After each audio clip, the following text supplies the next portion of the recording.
It was summer, and the Harris family, Mark, Julia, and their children, Emma and Luke, eagerly awaited their vacation in an isolated beach house in Cape Cod, Massachusetts. The property, old and worn by the sea, was in a deserted area. The wind howled incessantly, and the air smelled of salt and dampness that seemed never to dissipate. On the first night, something in the dense atmosphere made the family feel as if they were not alone. At first, they tried to ignore their discomfort, but as the night wore on, the feeling of being watched intensified. Around midnight, they heard heavy footsteps coming from the porch. Mark, trying to reassure his family, went to the door, but hesitated before opening it. Something told him he shouldn't, but curiosity got the best of him. He peeked through the crack and saw a trail of fresh sand, as if someone had just walked by. Julia suggested it could be an animal, maybe a stray dog, but Mark knew something was off. The next morning, Luke found deep footprints coming from the sea, circling the house and disappearing toward the water. The marks didn't look human. They were huge and dragged, as if something had been pulled along by the wind. The locals in town laughed, saying it was just summer stories. That night, Julia woke up to a moaning sound coming from outside, almost like a distant cry. Scared, she woke Mark, who reluctantly went out with a flashlight. The nearby lighthouse cast a blurred figure on the sand at the edge of the sea. He saw something, or someone, standing there staring at the house. When Mark blinked, the figure vanished like smoke in the ocean breeze. Julia insisted they should leave, but Mark decided to set up cameras on the porch and around the house. He was determined to find out what or who was haunting them. On the third night, the children went to bed early, but Julia and Mark stayed up. Once again, footsteps began to circle the house, dragging something heavy in the sand like rusty chains. When they checked the footage the next morning, Mark and Julia were horrified. The recording showed a tall, deformed figure covered in algae and sand, dragging what looked like a fishing net, wet and stained with blood. The figure walked slowly up to the door and stood there motionless, before disappearing again towards the sea. Desperate, Julia went to an old local resident who refused to go into details but whispered a warning. He returns when the tide is high. They say it's the spirit of a fisherman who drowned here years ago, trying to save someone. He never found peace. The warning left her frozen, but it seemed too late to escape. That night, the sounds were even more intense. The house seemed to shake with each step of the invisible visitor.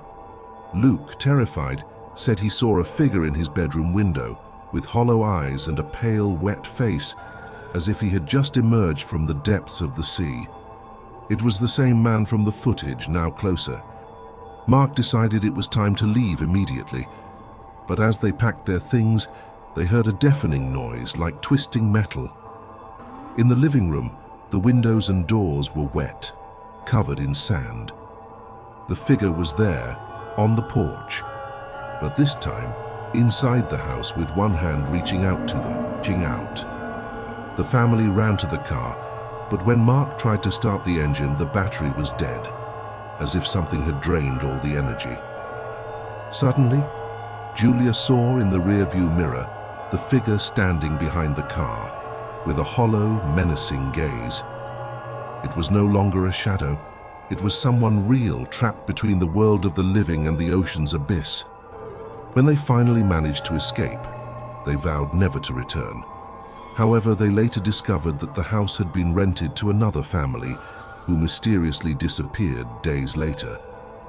Police found the property abandoned, with trails of sand and wet handprints on the windows and doors. They say that on nights of high tide, a figure still roams that beach house in Cape Cod, searching for someone to accompany him to the depths. Those who see him never return, but the visitor always waits, and like the waves, he never stops coming back. It was a holiday, and three friends, Jake, Emily, and Ben, decided to rent a small cabin on an isolated beach in Oregon. The cabin was simple, but the ocean view was breathtaking. However, Locals from the nearby village warned them not to stay on the beach at night, especially during the full moon. Ignoring the warning, the friends laughed, thinking it was just a silly superstition. On the first night, Emily woke up to a strange sound coming from the beach. It sounded like a woman crying, mixed with the sound of waves. Confused, she woke up Jake and Ben, who tried to listen, but everything was silent. Emily thought it was her imagination, but she couldn't shake the feeling of discomfort. The next morning, while exploring the beach, they found an area surrounded by rocks, covered with broken shells and burnt-out candles. Jake, curious, decided to poke around, but a local passing by warned them not to touch anything. He only murmured, "You don't want to wake the dead." The friends laughed, but a chill ran down Emily's spine. On the second night, everyone went to bed early, but Emily woke up again to the sound of crying. This time it seemed closer. Scared, she asked Jake and Ben to go to the beach with her. When they arrived, they found a solitary figure, with its back turned near the water, wearing an old tattered dress. The wind blew, but the figure didn't move. Jake tried to call out to the figure, but there was no response. As they got closer, they noticed the woman had tangled hair and pale skin. Suddenly, she began to walk slowly toward the sea, as if being drawn by the waves. When she reached the water, she turned her face toward them and her eyes were empty, lifeless. Frightened, they ran back to the cabin and locked the doors. They tried to sleep, but the sound of crying persisted, growing louder. Emily began to wonder if the local man's warning about not waking the dead was real. Fear gripped the group, but no one had the courage to go out and investigate again. The next morning, they found wet footprints leading from the beach to the cabin door. The prints looked human, but were large and awkward. Ben tried to explain it away as someone playing a prank on them, but Emily knew something strange was going on. They decided not to leave the cabin after nightfall. That night, the crying returned, but this time accompanied by soft knocks on the door. The three friends froze, unsure of what to do. The knocking grew more intense, as if someone was desperate to get in.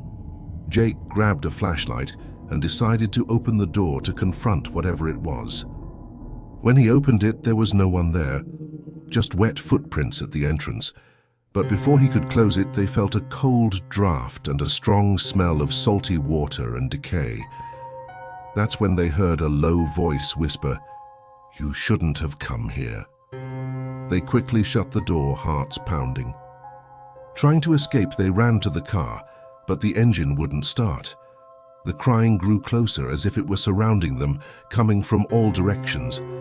In desperation, Emily looked back and saw the woman's figure, now standing behind the car, her empty eyes fixed on them. She was approaching slowly. Jake and Ben tried to push the car out, but it seemed stuck, as if an invisible force was holding it in place. The crying turned into screams, and the woman disappeared into a dense mist that enveloped the cabin. Panicked, they ran back toward the beach, but something cold and wet gripped their ankles like invisible hands. The next day, the police found the cabin empty, with wet footprints and strange marks around it. Locals said this had been happening ever since the legend of the woman who died in the sea on a full moon night, cursing anyone who dared disturb her peace. None of the friends were ever seen again, and the beach remains haunted. My husband, Terry, was an experienced fisherman. We lived in a small cabin by the sea on the Texas coast, far from everything and everyone. Our life was simple and peaceful, until one terrible night when Terry didn't return from the sea as usual. I stayed up all night trying to convince myself he'd be back soon, but a deep fear started to creep in. When morning came, I found his boat drifting with no sign of Terry. The authorities said he must have been swept away by the sea, but I knew that didn't make sense. Terry was careful. He would never risk his life like that. I felt that something darker had happened to him, something I couldn't yet understand. That night, while crying alone in the cabin, I heard something coming from the beach. It was faint, but it sounded like my name, whispered by the wind. I ran out, believing Terry had returned, but when I reached the sand, I found only darkness and the sound of waves crashing. A chill ran down my spine. The next night I heard the whisper again, but this time closer and clearer. I looked toward the horizon and I swear I saw a shadow near the water. It was as if someone was watching me from afar. As I approached the sea, the sound grew louder until I heard it clearly. "Martha." Terrified, I ran back to the cabin and locked the door. During the early hours, I heard heavy footsteps in the sand circling the house. The sound was uneven, as if someone was limping. I huddled in bed, praying it was just my imagination. But deep down, I knew something was out there. At dawn, I found wet footprints outside the cabin, leading from the sea to the door. They were barefoot prints, large, and one of them looked twisted, deformed.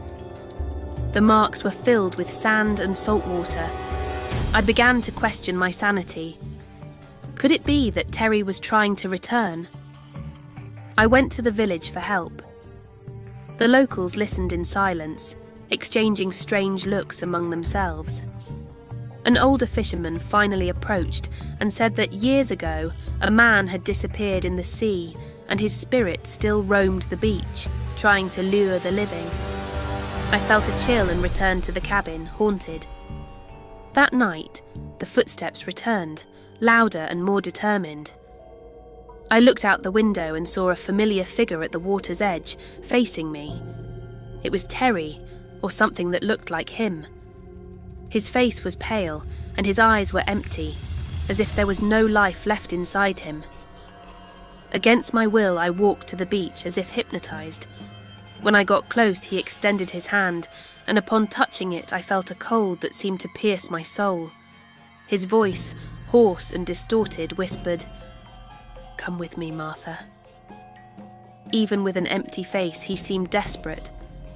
I tried to resist, but my legs grew heavy, as if something was pulling me toward the sea. Each step sank into the wet sand, and the waves seemed to grasp me like invisible hands. I looked at Terry, but his face was changing, becoming a shadow blending with the darkness.